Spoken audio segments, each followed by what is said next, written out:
젠슨 형 믿고 있었다고. 어느 때보다 기분이 좋은 오프닝으로 시작을 해보도록 하겠습니다. 훈풍이 불고 있습니다. 여러분들 오늘은 댓글도 좀 많이 써주시고요. 힘차게 시작하도록 하겠습니다. 아침의 투자 어잼입니다. 네, 여러분 안녕하세요. 홍선입니다. 자, 코스피가요. 네. 9개월 만에 2,700선. 야. 단숨에 37포인트 넘게 오르면서 네. 1.4% 상승 2,707선 지금 기록하고 있습니다. 코스닥도 같이 올라주고 있는데 오늘 코스피가 단연 조금 더 강하고 뭐 조금 전에 들으셨겠지만 금리 인하 소식이 또 있습니다. 네. 25bp 인하. 성장률 전망치는 사실 1% 뭐 상징적으로나마 유지를 할 것인가 아니면 0%대로 수정을 할 것인가 했는데 0.8% 제시했네요. 지금 하향을 했죠. 네. 전망치를. 그렇습니다. 야, 뭐 기준금리 인하하는 게 어쩔 수 없었다라는 선택일 것 같아요. 네. 네, 너무 지금 경제 상황이 안 좋기 때문에 그렇죠. 일단 금통위 속보까지 전해드렸고요. 네. 오늘은 저희가 뉴페이스, 여러분이 좋아하는 뉴페이스를 만나볼 시간입니다. 저희가 사실 스튜디오에서 처음 뵙긴 하는데 익숙해요, 이분은. 늘 저희가 세미나 때문에 소개를 드려가지고 네. 오늘은요 엔투의 자산관리 컨설팅부의 박현지 과장님 만나보도록 하겠습니다. 나와주시죠. 안녕하세요. 안녕하세요. 네. 박현지 과장입니다. 과장님 네. 나오셨으니까 우리 시청자분들에게 인사 좀 부탁드릴게요. 안녕하세요. 저는 현재 NH투자증권에서 자산 컨설팅을 하고 있는 ETF 담당자인 박현지입니다. 반갑습니다. 반갑습니다. 네. 뭐 친근하다 네. 말씀 주셨는데 이유가 있잖아요. 이유가 있어요. 어제 저희가 대구에서 세미나가 열렸는데 계속 오프라인 소개해드렸었죠. 현장에 네. 우리 박현지 과장님 나가 계셨습니다. 그러니까. 현장에 다녀온 소감 어떠셨습니까? 일단은 주식에 대한 열정이 너무 크셔가지고 네. 제가 좀 놀랐고요. ETF 관련해서는 연금 쪽에 좀 투자하는 거를 고려하신 분들이 좀 많았던 걸로 확인이 되고 있습니다. 그래요. 그러면 오늘 그 현장에 있었던 내용들과 또 전에 드렸던 네네. 이 톡톡 튀는 정보들 저희에게도 좀 부탁을 드려보도록 하겠습니다. 자, 오프라인 세미나가 그만큼 소중하고 그러니까요. 여러분들께 선물 같은 선물 보따리를 저희가 준비를 하고 있는데 평촌으로 저희가 또 준비를 하고 있습니다. 세미나 잠깐만 말씀드리고 오늘 ETF 이야기 들어가 보도록 하겠습니다. 네, 평촌입니다. NH투자증권 평촌금융센터고 이 조합도 익숙하죠? 네. 이혁진 차장님과 구혜영 차장님의 조합으로 또 평촌으로 출동을 하십니다. 저성장 저금리 시대 채권 투자 전략, 국내 주식 투자 전략인데 이 국내 주식이 모르겠어요. 섣불리 이런 말씀드리면 물론 안 되지만 지금 분위기 나쁘지 않잖아요. 나 왜 이렇게 들떴지 오늘? 그러니까 우리가 이게 좀 캄다운 해야 되긴 하는데 이럴 때 조심해야 돼. 나쁘진 않기 때문에 요 시점에서 어떤 투자 전략 가져가야 되는지 아마 진짜 많이들 좀 궁금하실 것 같은데 실전 투자 전략 중심으로 네. 아마도 꾸며주실 겁니다. 많이 신청해 주시기 바랍니다. 날짜 좀 확인해 볼까요? 엔트 이혁진 차장님 네. 그리고 구혜영 차장님 준비하고 계시고요. 6월 11일 수요일입니다. 오후 4시부터 6시까지 진행이 되고요. 평촌으로 갑니다.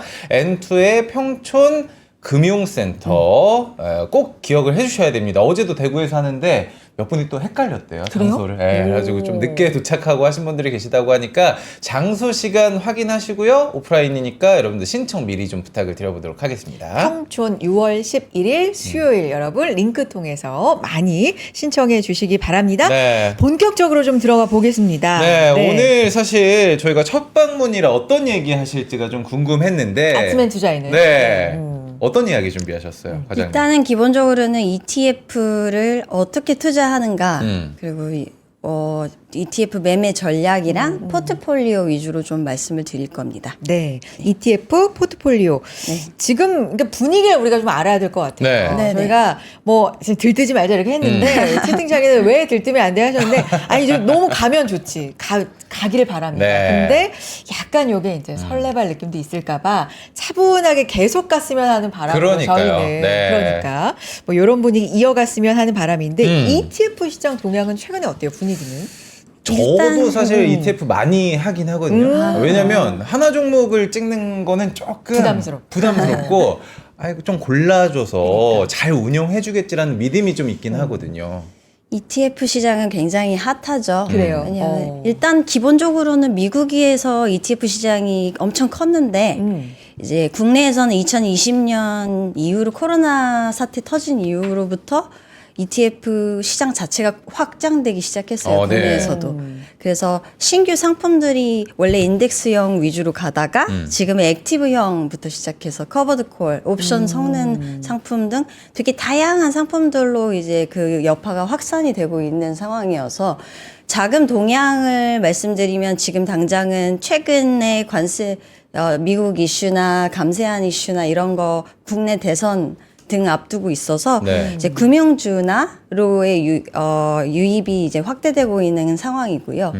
그 외에 고배당주 그리고 비트코인 이런 쪽으로 조금 확산되고 선진국 독일이나 이런 쪽 미국 이런 쪽으로 좀 자금 유입이 확대되고 있는 상황이라고 보시면 될 것 같습니다.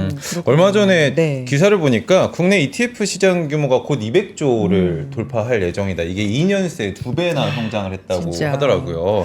그만큼 ETF 관심도가 높은데 국내 ETF보다는 미국 쪽을 네. 투자하는 ETF가 더 인기가 있지 않나라는 생각이 있거든요. 어때요? 네, 일단은 기본적으로 달러를 들고 계신 분들은 미국 ETF를 많이 하시는데 사실 국내 ETF를 무조건 할 수밖에 없는 이유가 있어요. 네. 그 연금을 이제 퇴직연금이나 이런 계좌에 가입하시는 분들은 국내 이제 해외 ETF를 하고 싶어도 이제 사실 국내 상장된 해외 ETF로 접근하실 수밖에 없거든요. 네. 그래서 미국 관련된 국내 ETF들이 개수가 굉장히 빠르게 늘어나고 있는 상황이에요.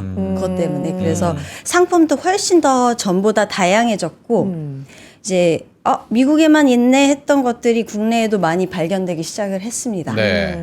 네. 그래요.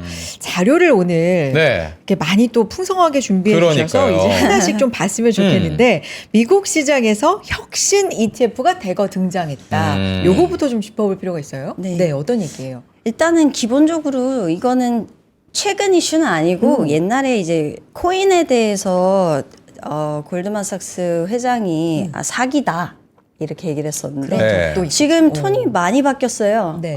이제는 코인 우리도 갖고 있어. 그리고 블랙락 자산운용에서 운용하고 있는 IBIT라는 ETF 같은 경우가 자금 규모 수준으로 1위인데 이제 보유하고 있는 잔고를 계속 늘려가고 있는 추세예요. 네. 그럼 그 스테이블 코인 법안 발효되는 계획인 진행되고 있는 부분만 봐도 이쪽 관련된 ETF 시장이 혁신 ETF로 불리울 수가 있다라는 거고요. 이게 뭘 의미하냐면 액티브형 ETF들이 계속해서 다양한 전략을 기반으로 해서 만들어지고 있다라는 것들이 확인이 되고 있는 겁니다. 네. 첫 번째 장 한번 보여줬으면 좋겠어요. 자료 말씀하신 것 가져오셨으니까. 중에 2017년, 2025년 이 표정 자체가 완전 다르네요. 하고 있는 얘기도 다르고. 지금 장표가 다르죠, 한번 다르죠. 보여주세요. 네. 장표 한번 볼까요? 네. 뭐 사기다 이렇게 말하고 있는 표정하고. 그렇죠. 그렇죠. 많이 다르죠, 네. 사실. 지금 나오네요. 그러니까. 2017년에 비트코인 사기다. 그런데 2025년에는 비트코인 살 수 있다. 네. 웃음으로 바뀌었네요, 진짜. 그러니까 지금도 보면은 사실 이 스테이블 코인에 대한 얘기가 굉장히 많고 이 기대감도 있고 그쵸. 이게 뭐 국채를 매수하기 위한 이제 국채 시장에 대비하기 위한 거다라는 얘기도 있고 여러 가지 얘기가 있지만 어쨌든 코인 시장에서 이 기대감이 모아지고 있는 것도 사실이고 그렇죠. 네, 요것도 혁신 ETF하고 이제 결합이 되고 관련이 네. 있다는 말씀이신 거죠? 네, 그렇죠, 그렇죠. 아무래도 ETF가 원래는 사실 현물로는 거래가 안 그렇죠. 됐었는데 네. 현물 ETF까지 이제 만들어지고 상장이 됐다라는 것 자체가 이제 앞으로 이더리움, 비트코인에 이어서 다른 것들도 이제 상품으로도 확산될 수 있다는 걸 의미하기 때문에 네. 이게 다른 쪽에서 활용이 될 수도 있잖아요. 그러니까 점점 확산이 될 거다라는 것이 제 취지입니다. 그렇군요. 네. 세계에서 가장 큰 ETF 시장을 보면은 역시나 미국입니다. 그렇죠. 미국이 선도를 하고 있는데 네. 미국의 탑 ETF 운용사들의 수익률 그래 우리나라보다 미국 ETF가 좀 수익률이 좋지 않나라는 생각 저도 가지고 있거든요. 네. 좀 그것 좀 살펴주시죠. 일단 수익률은 사실 뭐 차이를 확인을 하기가 힘들어요. 왜냐하면 이제 사실 미국에 상장되어 있는 ETF 지수를 우리나라가 카피를 해서 기초 지수로 갖고 가는 경우가 많기 때문에 네. 수익률은 거의 카피해서 복제해서 같이 가져간다고 볼 수밖에 그래요? 없는 네. 상황이고요.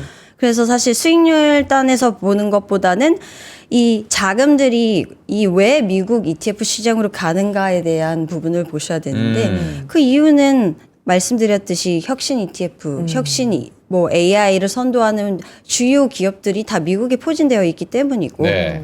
거의 ETF 시장이 점점 커지게 되는 가장 큰 계기도 미국이죠, 사실.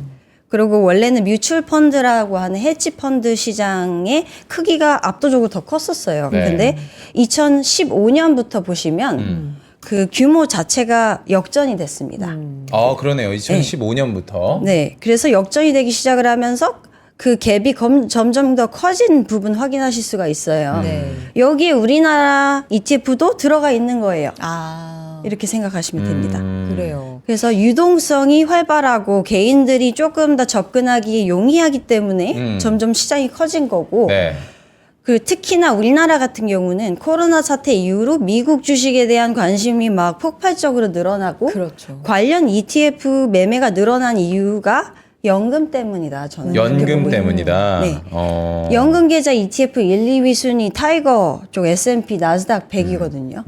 이게 지수형으로 투자를 하는 비중이 늘어났고 더 나아가서 이제 섹터형이나 이제 액티브형으로도 좀 접근하시는 분들이 늘어났고 연금 계좌에 주식형이 늘 수 있는 비중 자체가 70%예요. 네. 그거를 이런 걸로 대체해서 넣기 시작했다. 이렇게 보시면 돼요. 근데 앞서서 이제 제모앵커도 말을 했지만 네. ETF를 하는 가장 큰 이유 중에 하나는 네. 개별 종목 하나를 사기는 내가 잘 모르겠고 맞아요. 네. 부담스럽고 사실 요 이유가 어떻게 보면 저는 좀 가장 흔하고 크다 이런 생각도 들거든요. 맞아요. 근데 어쨌든 이것도 물론 분명히 이거 될 수 있겠지만 네. 목적, 목표, ETF를 하는 뭐 이런 걸 좀 분명히 해야 되지 않을까요? 그러니까 수익률로 봤을 때는 개별 종목을 잘 고르는 게 낫지만 난 조금 안정적으로 수익을 얻고 싶다 하시는 분들이 ETF를 고르지 않을까. 저처럼 좀 간이 작은 사람들도 있고. 어떻게 보세요? 목표? 일단은 물론 ETF 투자자들이 그 주식 하시는 분들보다는 보수적이에요. 굉장히. 확실히. 그러니까 분산 투자를 중요시하고 장기적으로 꾸준한 수익을 내고 리스크를 줄이겠다라는 목표를 갖고 계신 분들이 많은데 네. 그 안에서도 사실 굉장히 많이 갈려요. 어. 왜냐하면 레버리지형이나 인버스 하시는 분들은 굉장히 공격적이고요. 네. 그리고 액티브형으로 가져가시고 테마로 접근하시는 분들은 좀 중간 정도. 네.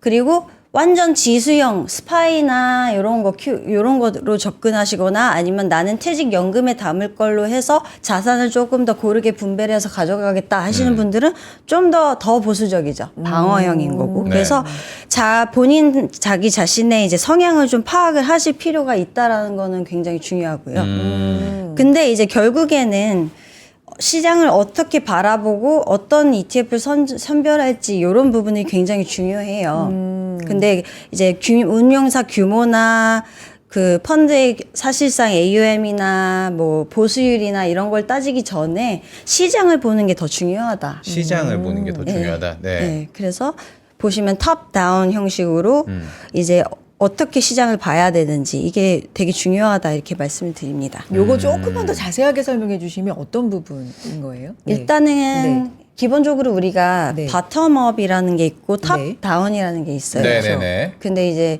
우리가 기업을 중심으로 해서 뭐 엔비디아가 좋다. 그래서 엔비디아가 뭐 하는 기업인가? 반도체 업황이 좋다. 반도체 업황이 좋은데 근데 경기는 어떤가?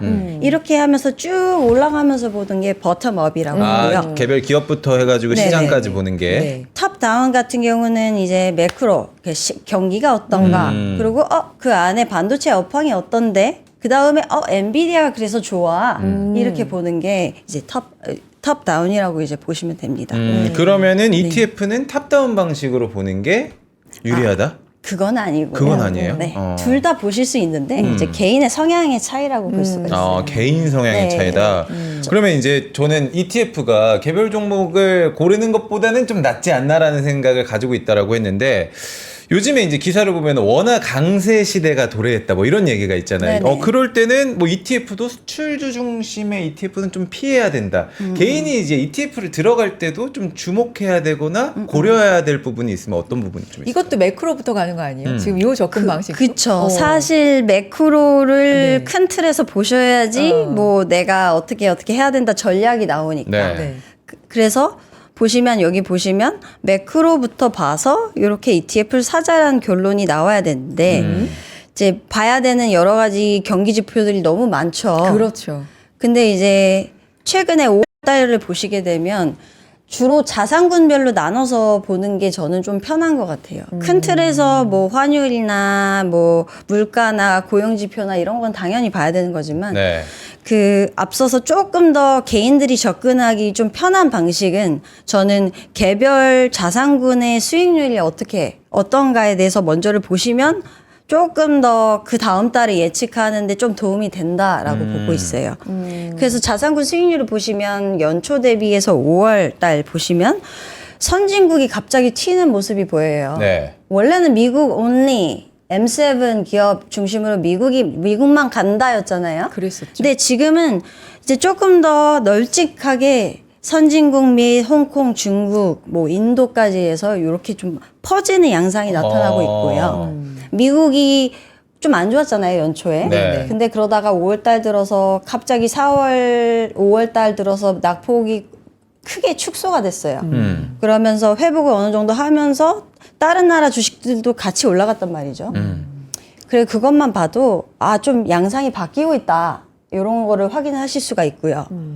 그리고 그 원자재 쪽 보시면 네. 대출 투자 쪽에서 보시면 원래는 원유가 또 좀 셌잖아요. 네. 근데 원유 가격이 지금 60달러 선대에서 왔다 갔다 하고 있고 이제 바닥 한 50달러 선 저희 하우스에서 보고 있는데 네.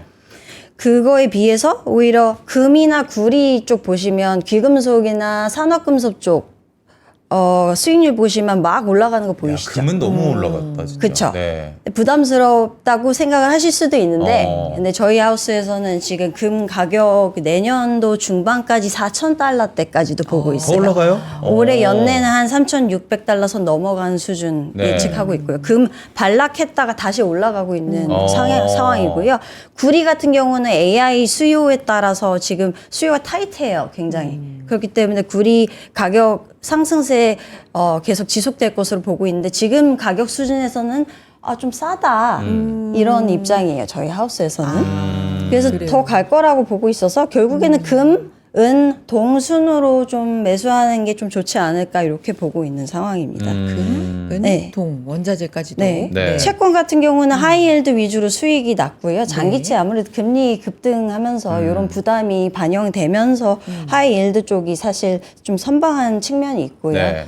신용 강등이다, 국가 부채 증가다 뭐다 해서 불안 가중되면서 좀 우려가 확산되면서 요게 좀 국채 매도로 이어지는 거 아닌가 이렇게 얘기를 하시는데 사실 그거는 이미 지금 현재 증시 가격에 반영이 되어 있다고 생각합니다. 네네네. 그래서 여기서 더 막 엄청나게 급등을 하거나 이런 것까지는 아닐 거다라는 게 일단 기본적인 비유라서 근데 지금 가격대에서도 국채 가격은 뭐 메리트는 충분히 살만한 메리트가 있다 이렇게 보고 있는 상황입니다. 근데 이제 작년부터 우리가 금리 인하기에 들어간다라고 얘기를 네, 했기 네, 때문에 맞아요. 미국 장기채 ETF 먼저 들어가야지 하고 들어가신 분들은 네. 지금 1년 수익률 보면 마이너스라고. 그렇죠, 맞죠. 발 빠르게 근데 움직였다가. 지금은 오히려 매력적이다. 네, 지금은 뭐 그때는 조금 빨랐던 것 같고 지금은 당장은 이제 금리 인하 앞두고 있는 시점이기 때문에 네. 하반기에 한 2번, 3번 이렇게 나오고 9월 달부터 인하 예상되고 있기 때문에 네. 이런 부분을 봐도 지금 뭐 접근은 괜찮고 근데 경기가 급격하게 안 좋아질 거다 뭐 이렇게 보고 계신 분들은 뭐 장기채 사는 분들이 좀 많으셨을 것 같고 그럼 뭐 상대적으로 조금 더 둔화 정도에 그칠 거다 보면 하이엘드 정도 아. 이제 보시지 않았을까 싶습니다. 저희가 방금 장표를 봤지만 네. 원자재 투자 관심 있는 분들은 그쵸. 개인 투자자로 봤을 때는 사실상 ETF 말고는 방법이 뭐, 많이 그쵸. 없지 않나. 개별 금을 상품을. 진짜 한 돈씩 사 모으는 거 말고는. 그쵸. 아무래도 그 미국에서 미국 거는 GLD 같은 거 사시거나 네. 아니면 그 한국에서는 금 채굴 ETF가 따로 있어요. 아, 네. 금광 기업 채굴 ETF가 따로 있어서 그거 사시는 분들도 좀 있습니다. 제가 그걸 사실 추천을 하고 있긴 해요. 아, 네. 이 장표 뒤에서 보시면 제가 그걸 추천을 하고 있고요. 음. 근데 결국에 중요한 거는 5월달, 그럼 제가 지금 전략을 말씀드렸는데, 네네네. 5월달 이제 리뷰를 해드렸는데, 6월, 그럼 어떻게 흘러갈 건가?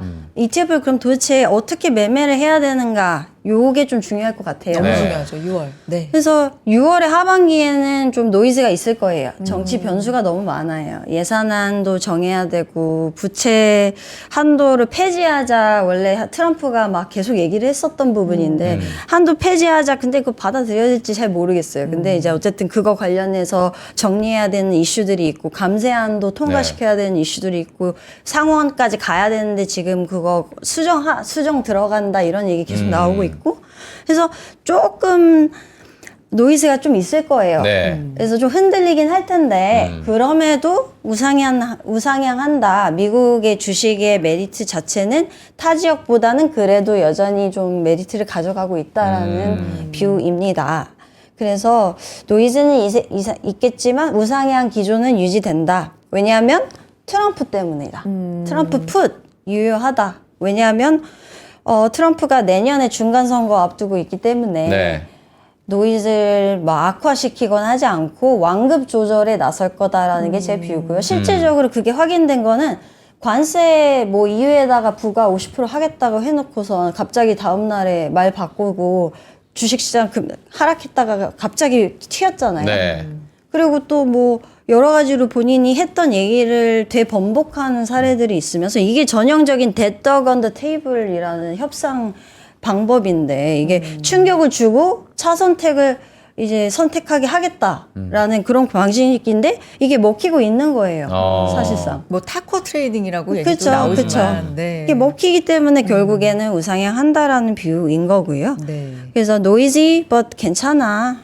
그리고 하지만 타 지역이나 업종으로도 좀 같이 가져가는 전략이 유효할 것 같다 정도로 정리를 할 수 있겠습니다. 그럼 이제 포트폴리오로 봤을 때 퍼센테이지는 어느 정도로 이게 나눠볼까요? 그러면 타 뭐 선진국이나 뭐 신흥국 이런 쪽으로도 이야기를 하셨으니까. 일단은 여기 보시면 제가 이렇게 정리를 해놨는데 선진국 쪽 MSCI 월드 인덱스 42 그리고 여기 안에 미국이 들어가 있어요. 네. 독일 3% 정도 그리고 뭐 중국 항생 테크 뭐 3% 정도 이렇게 들어가 있는데 결국에 그래도 한 대략적으로 한 30-40% 이상은 미국 가져가야 된다라는 주의고요.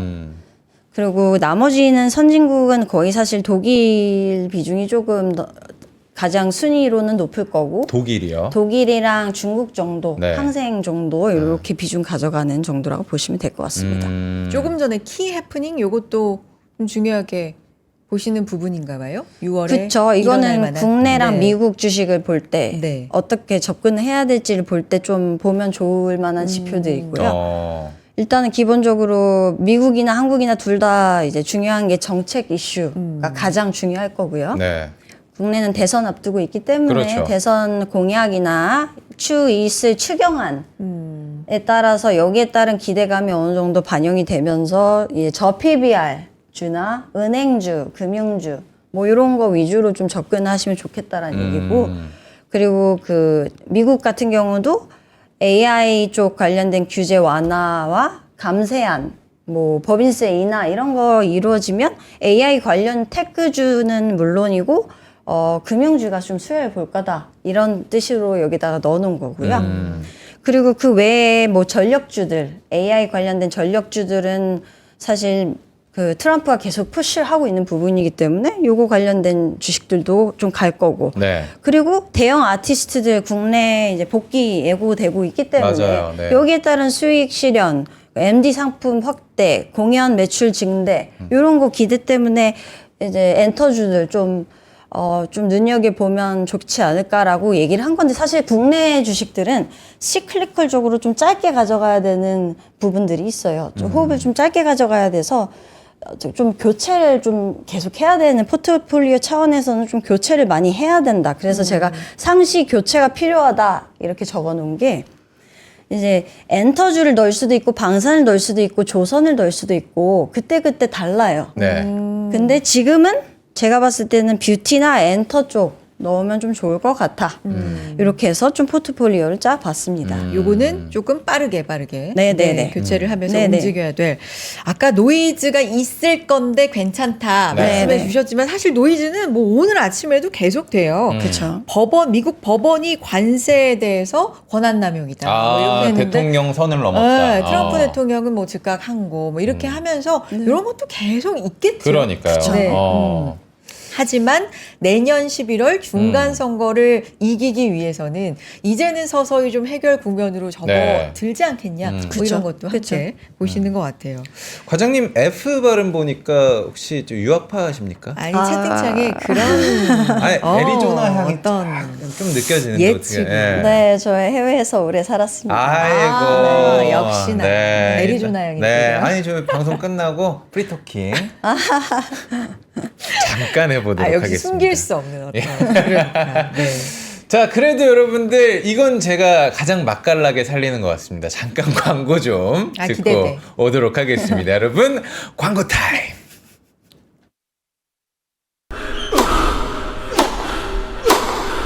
멋있다. 부러운가? 14만 1211번의 스윙과 68개월 27일의 투자로 만들어진 자세다. 나의 테니스도 나의 자산도 투자로 키운다. 나는 투자한다. 나는 성장한다. NH투자증권. 와, 멋있다. 부러운가? 기본기 연습과 스트로크 훈련에 1532시간을 투자해 갖게 된 리듬이다. 나의 드럼도 나의 자산도 투자로 키운다. 나는 투자한다. 나는 성장한다. NH투자증권. 네, 아침엔 투자 함께하고 계시고요. 오늘 박현지 거장님과 ETF 얘기하고 있는데 네. ETF 얘기하다 보니까 채팅창에 뭐 닥터케이님은 섹터 중에서 대장주가 급발진하는데 아직 그 섹터 전체로 확산되지 않았을 때 ETF 하신다고 뭐 그런 의견도 그것도 전략일 수 있겠죠. 적어주셨고 뭐 벨로님도 벨로네님인가요? 개별주 잘못 골랐다가 소외될 것 같으니까 ETF로 가는 게 가장 큰 이유다. 뭐 이런 각자의 또 ETF 철학을 말씀해 주셨는데 사실 이런 게 다 이유가 되고 전략이 되는 그렇죠. 네. 거 아닐까요? ETF의 어떤 강점이 분명히 좀 있긴 있는 것 같은데 재무 씨는 ETF를 왜 하는 거예요? 그러니까 소외되지 않게 투자를 하고 싶은데 너무 개별주는 무서우니까. 그러니까 조선에서 골라야 되는데 내가 고르면 안 가 걔가. 나도 그러니까 ETF가 묶어주니까. 그러니까. 그러니까 갈 때는 따라가고 빠질 때는 조금 막아주고 이런 게 있지 완충 효과가 좀 있지 않나라는 생각을 좀 가지고 있는데 그러니까. 아마 저 같은 생각하시는 분들 많지 않을까. 맞아요. 네. 아마도 각자 이제 ETF에 대한 뭐 철학과 투자 어떤 요령, 네. 노하우 이런 게 다 있으실 텐데 미국 얘기 앞에서 좀 했으니까 우리나라 이제 6월 또 뭐랄까 대변화가 예상되지 않습니까? 야 진짜 빅 이벤트가 그러니까. 사실상 오늘부터 이제 시작이 된 거죠. 오늘 사전 투표가 엄청 많이들 하신다고 하더라고요 지금. 그러니까요.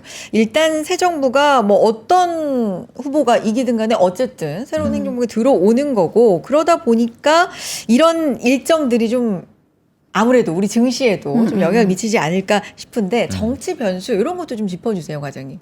일단은 추경이 가장 큰 추경. 네, 제일 중요할 것 같고요. 추경이 예정이 되어 있는데 사실 늘 그렇겠지만 이제 넘겨받은 거잖아요. 바톤을. 그러면 넘겨받았다는 거는 예산안을 새로 짠다라는 게 아니라 그냥 네. 추경을 한다 말 그대로. 그러니까 예산 그 금액 자체가 그렇게 크진 않을 거라고 예상이 되고 있어요. 예측을 할 수 있고요. 그리고 오히려 그것보다는 내년도 예산안이 더 중요하지 않을까라는 생각이에요. 그래서 사실 좀 이번에 추경에 대해서는 조금 그것보다는 내년도에 조금 더 관심을 가져야 될 필요는 있다라고 보고 있고요. 좀 더 보수적으로 좀 접근을 해야 될 필요는 있겠다라는 생각이에요. 근데 이제 아무래도 금융주나 저 PBR주가 계속해서 관심을 갖고 있는 이유는 이제 아무래도 상속세 관련된 부분이나 뭐 이제 자사주 소각이나 주주 친화를 를 시켜야 되기 때문에 네. 이제 개편을 요구를 할 거다라는 게 가장 큰 그게 제일 중요하지 않을까 싶어요. 결국에 우리나라에는 지주 회사들이 재벌 위주로 해서 지주 회사들이 너무 많잖아요. 근데 그런 회사들이 미국 같은 경우는 인적 분할을 보통 하는데 우리나라 같은 경우는 물적 분할을 보통 한단 네. 말이죠.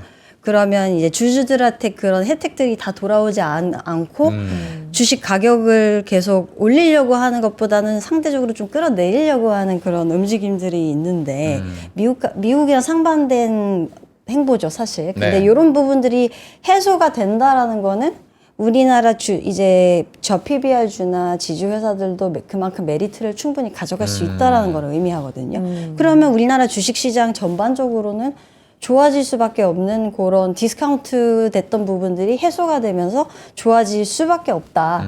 그래서 결국에는 상반기 방산주, 조선주, 실적주 중심으로 갔다면 이제 하반기는 좀 다른 형태가 연출이 될 것이다라는 걸 의미하기도 합니다.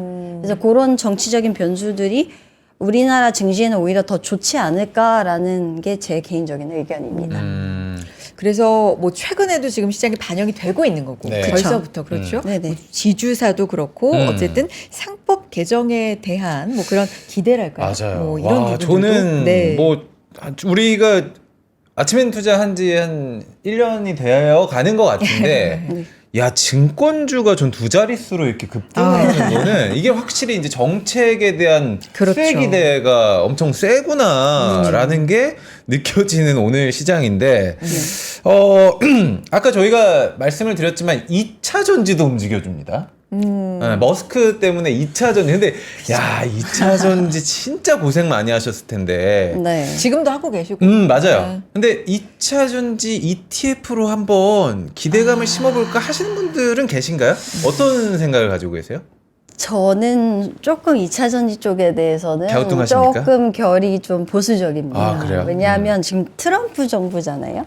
트럼프는 2차 전지 전반적으로 그린과 관련된 것들에 대해서는 좀 보수적인 입장입니다. 전반적으로 2차 전지는 국내에서는 조금 폭발적으로 급등하는 그런 측면이 있는데 네. 사실 2차 전지 쪽보다는 저는 오히려 전력 전력 쪽으로. 이런 쪽이 더 나은 것 같아요. 그래서 조금 바닥으로 보시는 분들도 있는데 바닥이어서 좀 줍줍해서 좀 기다렸다가 나중에 오르면 가져가겠다라는 분들도 계시는데 네. 사실 지금 당장 뭔가 들어가기에는 저는 그냥 사놓으면 더 빠질 수도 있다라는 생각이어서 더 빠지는 거 상관없으시면 뭐 들어가시는데 그게 아니라면 차라리 그냥 전력 쪽으로 눈을 좀 돌리셔서 그쪽으로 접근하시는 게 더 낫겠다. 지금 많이 오르긴 했지만 모멘텀이 지금 당장 없어질 만한 모멘텀은 아니라고 보거든요. 네. 그래요. 그래서 이제 종합적으로 보면 네. 앞서서도 우리가 계속 얘기하는 게 네. 미국도 그렇고 우리도 그렇고 정치 이슈나 맞아요. 뭐 정책에 대한 얘기나 최근엔 그런 영향을 좀 받기 때문에 그쵸. 그렇죠. 요 정책 관련된 얘기 네. 어떤 전략을 좀 세워봐야 되는 제목 자체는 네. 주식 ETF 선정 기준 정책 뭐 정책과 방어 이렇게 지금 정해주셨는데 이거 설명 좀 부탁드릴게요. 좋다. 네. 일단은 기본적으로는 아까 말씀드렸듯이 그 국내 주식 같은 경우는 이제 지주사들 이제 개편 강화시키는 방향으로 정책이 주도가 되고 있는 오늘도 상황이고. 움직이고 있고. 네. 네. 그리고 미국 같은 경우는 어쨌든 감세안이 가장 중요해요. 네. 감세안 먼저 통과한 다음에 그 다음에 이제 부채 한도 폐지 관련해서 그거 결정되면서 그거 이제 현금 이제 8월 달 정도에 현금 고갈되면 되기 전에 그거를 정리를 하고 또 별도로 이제 이슈들이 계속 처리가 되어야 되는 상황이거든요. 그렇기 때문에 지금 6월 이후로 7월, 8월, 9월까지 계속 뭔가가 처리가 되어야 되는 상황이에요. 네. 그렇죠. 결국에는 근데 감세안이나 법인세이나 뭐 이런 것들 다 테크주들 수출 중심으로 하는 미국 기업들한테 다 좋아요. 그리고 결국에 금융주한테도 좋은 게 이제 대출 규제를 갖다가 없애고 완화시키게 되면 결국에 실적이 좋아지잖아요. 금융주들. 그러면 골드만삭스나 이제 상업은행, JP모간이나 이런 업체들한테도 좋고 그 로빈후드 같은 이러한 그 업체들, 코인 쪽 업체들도 코인 시장 좋아지기 시작을 하면서 거래 늘어나기 시작을 하면서 좋아질 수밖에 없거든요. 그래서 결국에 수혜를 볼 수 있는 업종들이 이제 명확하게 보이는 거죠. 여기서는. 그래서 금융주, 그래서 제가 말씀드린 후드나 골드만삭스나 뭐 이런 업체들부터 시작해서 핀테크주들, 그리고 AI 수혜 볼 수 있는 뭐 테슬라, 뭐 이런 애들부터 시작해서 요런, 그리고 국내 같은 경우는 지주회사 삼성물산이나 뭐 영원무역 뭐 이런 데들 문제 있었던 회사들 개선될 거라고 보고 있는 거고요. 그래서 사실 그런 애들이 이제 수혜주라고 볼 수 있는 상황입니다. 그래서 이제 네. ETF로 화살표가 이제 넘어가서 네, 마지막 맞아요. 결론으로 ETF는 관세 휴전을 활용하되 보수적으로 요게 또 네. 그러니까 ETF 투자 관심 있으신 분들은 기본적으로는 약간은 좀 보수적이다 말씀해 주셨겠죠. 네. 맞아요. 요 맞아요. 전략은 뭐예요? 그럼 어떻게 가져가자는 거예요? 그러니까 네. 기본적으로는 그 관세가 지금 휴전이 되어 있는데 결국에는 관세 협상이 진행 중이잖아요. 그렇죠. 끝난 게 아니잖아요. 그런데 관세 부과가 될 텐데 그 전 관세 수준보다는 높잖아요. 그럼 여전히 그 여파가 경기 둔화로 이어질 거고 결국에는 하반기에 금리 인하할 수밖에 없는 상황에 오게 되면 네. 사실 이런 부분들에 따른 이제 우려는 계속 있는 거죠. 어떻게 보면. 그러니까 근데 이제 관세 협상이 원래는 유예 기간이 다가올수록 이제 뭔가 실질적으로 협상이 되는 부분들이 많이 보여야 되는데 지금 조금 더디잖아요. 맞아요. 속도가. 그러니까 여기에 따른 부분에 때문에 좀 보수적으로 잡을 필요는 있다라는 거고요. 보수적인 관점은 유지하되 정책이 이슈들이 계속 나오고 있기 때문에 네. 이런 부분이 해소되는 것에 따른 정책 수혜 업종을 이제 타깃해서 ETF를 골라야 된다. 이런 관점으로 말씀드린 겁니다. 그래서 밑에 음영으로 이제 네. 네네. 하신 부분이 있는데 네네. 요거는 지금 관심 있게 보자 뭐 이런 네네. 저희가 이제 부분이에요. 포트폴리오 차원에서 제가 뒤에 넣었습니다. 네. 여기 보시면 그 소울 AI 소프트웨어 주로 MS나 이제 브로드컴이나 네. 이러한 좀 소프트웨어 업종 위주로 이제 들어가 있는 거고요. 그 라이즈 은행 ETF 요거 들어가 있고요. 요게 사실 우리나라에서 미국 상업은행을 담고 있는 ETF가 그러니까 금융주 말고요. 상업은행 위주로 담고 있는 ETF가 요거밖에 없어요. 라이즈 미국 은행 ETF 이렇게 담고 항생테크 이렇게 넣고 뭐 이런 식으로 해서 포트폴리오를 구축하자 이런 의견이고요. 그래서 결국에는 요 밑에 보시면 근데 방어를 하는 차원에서 아까 얘기했듯 전력주나 이제 금 포함해서 이렇게 포트폴리오를 짜자 네. 이렇게 해놓은 겁니다. 금융주하고 상업은행하고 좀 구별해야 되는 게 있는 거예요? 일단은 금융주가 보통 브로커리지 회사 같이 증권사들도 들어가 있고 뭐 이제 뭐 예를 들어서 거래소가 들어갈 수도 있고 네. 뭐 그게 금융주잖아요. 근데 이제 상업은행 위주로 들어가게 되면 JP모간이나 골드만삭스나 뭐 이런 IB들이 주로 들어가 있는 거죠. 그래서 그 우리나라 같은 경우는 그런 ETF들이 제가 알기로는 그 2개 정도밖에 없어요.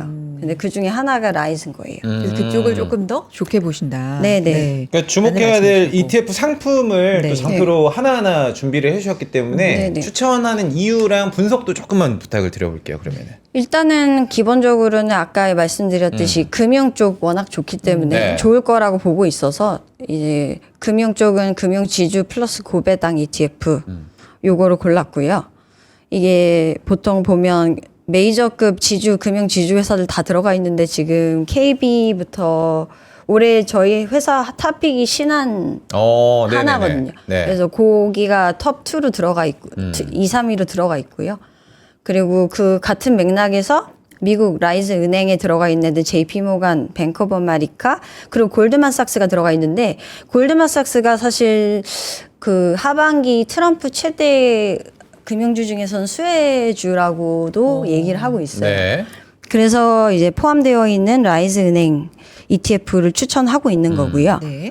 그리고 그 뭐 은행 쪽에서는 사실 보수율을 비교하는 의미가 없는 게 몇 개 없거든요. 그래서 비교하는 의미가 없기 때문에 그래서 이렇게 얘기한 거고 그 외에는 여기 보면 AI 소프트웨어 제가 아까 말씀드렸던 마이크로소프트, 팔란티어 이런 종목들, 크라우드 스트라이크 이런 종목들이 보완주들이 들어가 있는데 네.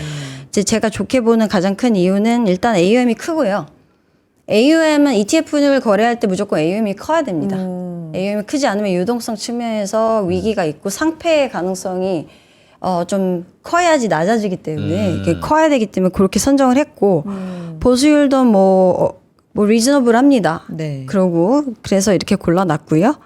그리고 여기 보시면 요거는 참고로만 제가 넣어놨어요. 참고요. 네, 왜냐하면 이것도 같은 맥락에서 AI 소프트웨어 ETF인데 이제 달러 안 들고 계신 분들은 달러로 안 사고 국내 위주로 사시는 분들이 많아서 네. 이렇게 그냥 살짝 이렇게 장표로 넣어 놓은 거고요. 비중이나 이런 컨셉은 거의 아까 봤던 거랑 비슷하다고 보시면 됩니다. 네. 그리고 여기 AIAI라는 애는 조금 말씀드리고 싶은 게 얘는 여기 보시면 코인베이스랑 로빈후드 이런 애들이 들어가 있어요. 이거는 상업은행 ETF들의 보통은 은행이나 이제 IB들이 들어가 있는데 얘 같은 경우는 조금 더 어그레시브하게 이런 애들이 들어가 있단 말이죠.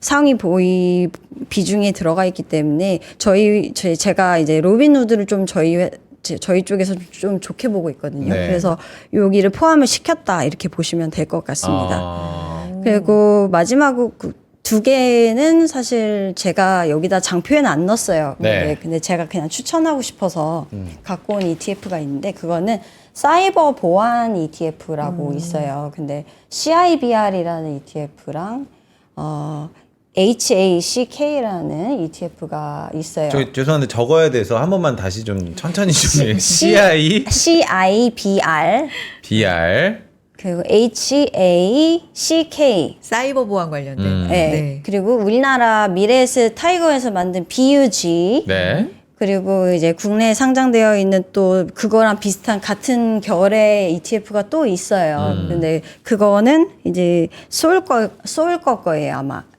근데 제가 추천하는 가장 큰 이유는 AI 소프트웨어나 AI 쪽 시장이 확장이 되잖아요. 네. 근데 이제 보안 쪽으로 확산될 수밖에 없어요. 그리고 지금 미국에서 예산안 처리가 될 건데 예산안 처리 되면서 그 예산 비중이 확대되고 있는 분야가 보안 쪽, 국방 보안 쪽밖에 없거든요. 그런 쪽으로만 봐도 이 보안 확대될 수밖에 없어요. 그렇기 네. 때문에 그리고 보안주들 특징이 사실 가격이 그렇게까지 밸류 부담이 크지 않아요. 그러니까 가격이 생각보다 그렇게 비싸지 않다라는 게 제 논리고요. 네. 그래서 접근하기 괜찮은 시점이다라는 게 제 뷰여서 지금 크라우드 스트라이크 같은 경우는 이제 지금 실적 발표 막 앞두고 있거든요. 6월 달에 첫째 주에. 근데 이제 보안주들은 보통 같이 가요. 주가 흐름 자체가 크라우드 스트라이크 혼자만 막 튀어가지고 올라가고 이런 형태가 아니라 네. 같이 가기 때문에 이 ETF 같은 경우도 보통 올라가면 같이 올라가거든요. 그래서 좀 안정적이다. 어떻게 보면 좀 재미없을 수도 있지만 네. 그래도 안정적이기 때문에 그리고 그 파이가 커질 게 명확하게 보이는 업종이기 때문에 이런 관련된 ETF는 좀 살 필요가 조금씩 사놓으면 좋을 것 같다라는 게 제 논리고요. 그 또 하나는 여기 적혀 있는데 원자력 관련된 ETF예요. 네. 근데 사실 우리나라에 원자력 관련된 ETF가 지금 6개 정도 있거든요. 네. 총. 근데 이게 비중이 제일 커요. 시총 기준으로 제일 큰데 미국에만 투자하는 애가 있고 한국과 미국 둘 다 글로벌로 해서 같이 가져가는 네. ETF가 있고 한국만 투자하는 애들도 있어요. 근데 제가 이걸 추천하는 가장 큰 이유는 한국과 미국 둘 다 들고 가고요. 그러네요. 그리고 미국과 한국대 글로벌 한국대 비중이 7대3 정도거든요. 근데 건설주도 포함이 됐어요, 여기. 현대건설 같은 우리나라에서 이제 좀 원자력 운영사, 원자로 운영사부터 시작해서 소재회사, 그리고 실질적인 좀 고앞단의 그 밸류체인 업체들도 다 들어가 있기 때문에 저 좀 좋게 보고 있는 상황이어서 개인적으로 이제 좀 제가 계속 눈여겨보다가 추천을 드리고는 상황입니다. 네, 과장님 네. 뭐 추천이라는 단어를 쓰시지만 사실 이걸 다 사자, 다 투자하자라는 말씀 네, 절대 그쵸. 아니고 네, 네, 네. 절대 네, 아니고 그쵸, 좀 그쵸. 관심권에 두고 보자라는 네, 말씀을 네. 지금 하고 계신 건데 네. 지금 사실 관심권에 놓고 좀 보자, 들여다 보자 하는 것도 너무 많아요, 과장님. 그렇죠. 나 여기서도 못 고를 것 같아. 이게 너무 많아. 요거에서도 네. 조금 이제 뭐 탑3랄까? 네네. 탑2랄까? 이렇게 조금 우선적으로 보자. 이런 걸 좀 추려주신다면. 저는 사이버 보안 제일 좋게 보고 그래요? 있고요. 마지막에 말씀해 주신 걸 제일 네. 좋게 네, 그 제 개인적인 사심이 조금 들어가 있는 그래요? 제가 좋아하는 어. 종목들이 많이 들어가 있어서 네. 그리고 제가 제일 관심 있게 보던 종목들이 사실 사이버 보안이 가장 큰 이유는 좀 안정적이에요. 그러니까 좀 팔란티어나 이런 친구들은 테슬라나 이런 애들은 변동성이 좀 크게 네. 큼직하게 움직이는데 보안주들은 그렇게 움직였다가도 다시 보면 또 다시 돌아와 있고 막 이런 느낌이어서 네. 근데 그런 거는 네. 다시 돌아오는 데는 또 그 이유가 있지 않을까요? 그건 왜 그런 거예요? 일단은 재미가 없으니까요. 그러니까 어렵잖아요. 보안 관련된 거는 파이어워크 방어벽이 가장 잘 알려져 있는데 그 상품도 되게 다양하고 네. 그리고 뚜렷하게 모노폴리 형식으로 뚜렷한 1인자가 없는 시장이에요.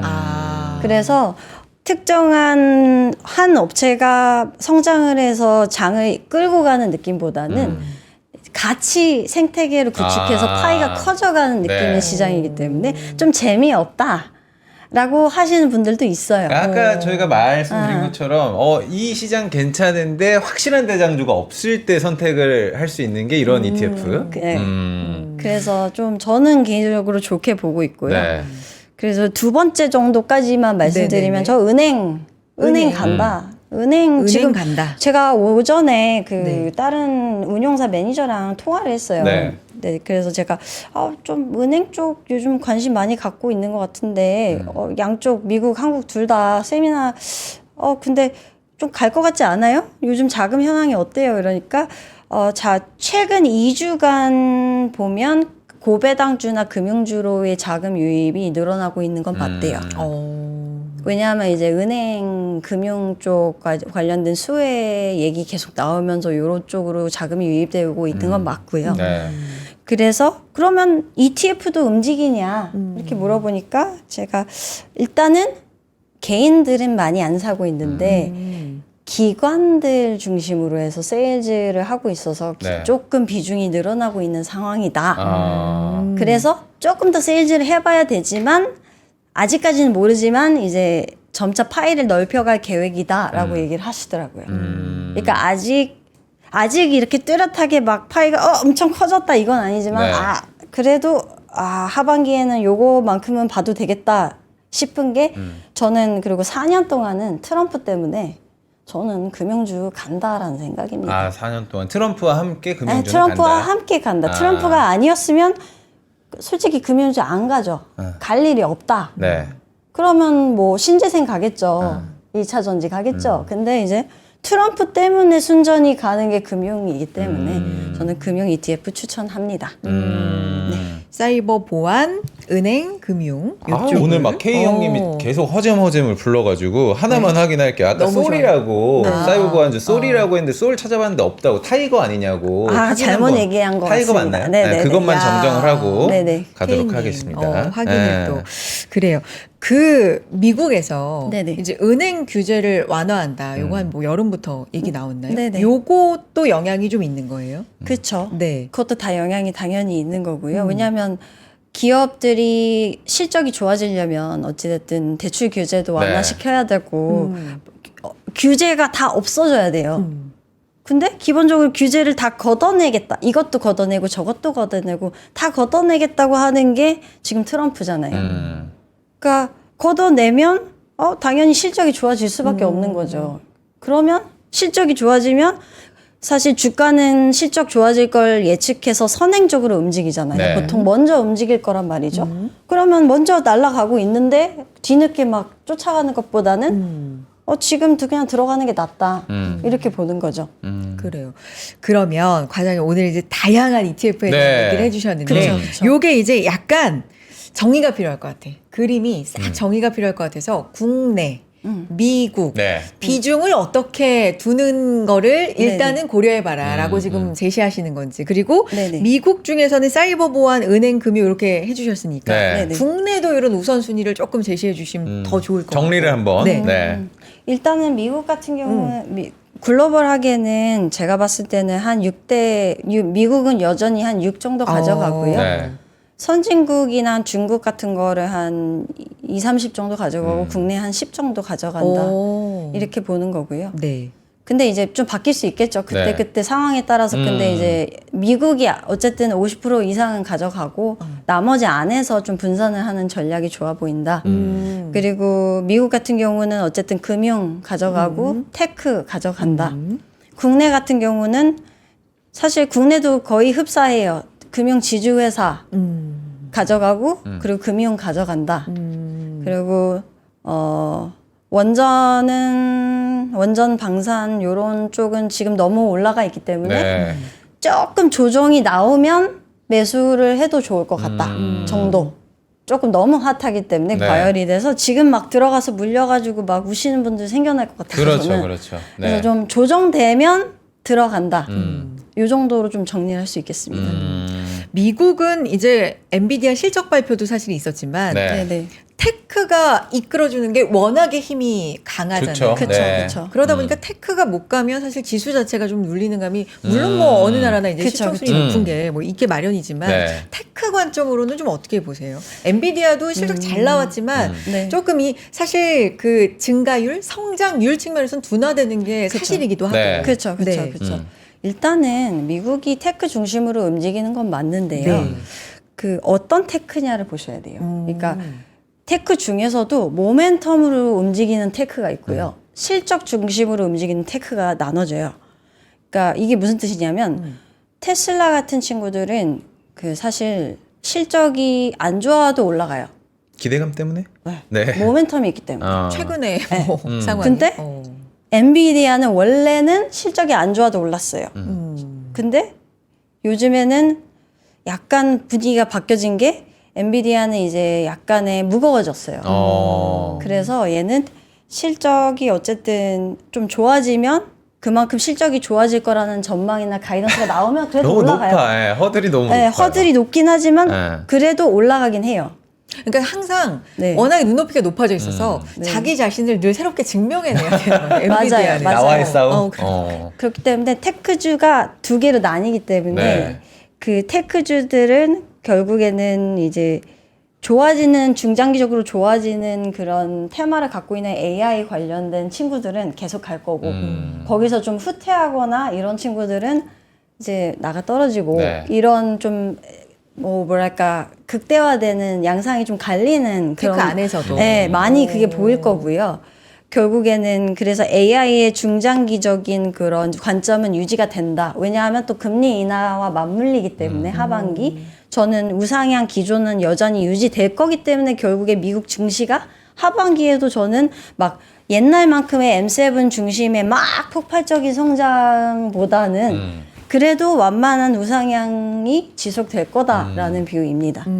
근데 과장님, 네. 뭐 금리 인하 시기 이제 말씀해 주셨는데 네. 이게 약간 이제 이슈가 워낙 많았기 때문에 묻힌감이 있지만 간밤에 네네. FOMC 의사록 보면 쉽게 네네. 금리 안 내릴 것 같은 버틴다. 인상이 좀 커요. 네. 네. 뭐 근데 사실 경기 지표들을 보면 네. 지금 1분기 지표 보면 네. 뭐 좀 점점 둔화가 되는 양상이 보여요. CPI나 PPI나 뭐 이런 물론 하드 데이터들이 아직까지 양호하다, 뭐 꺾이지 않았다 이런 얘기는 나오지만 서서히 둔화가 되는 양상이 나올 거기 때문에 네. 이번 달 6월 달에 사실 발표될 지표들에서도 둔화가 나올 네. 거라고 예측이 되고 있기 때문에 관세 또 부과하면 안 좋아질 수밖에 없어요. 네. 그렇군요. 그게 좋게 영향이 안 갈 거기 때문에 금리 인하할 수밖에 없다고 저는 봅니다. 알겠습니다. 야, 오늘 과장님. 진짜 다양한 얘기했네. 저희 진짜 여기까지 뭐 들어야 될것 처음 같아요. 나오시는데 이렇게 능수능란하게 잘 설명해 주셔가지고 또 너무 나와주세요. 감사합니다. 네. See you later. 감사합니다. 밖에 나네. 네. 고맙습니다. 감사합니다.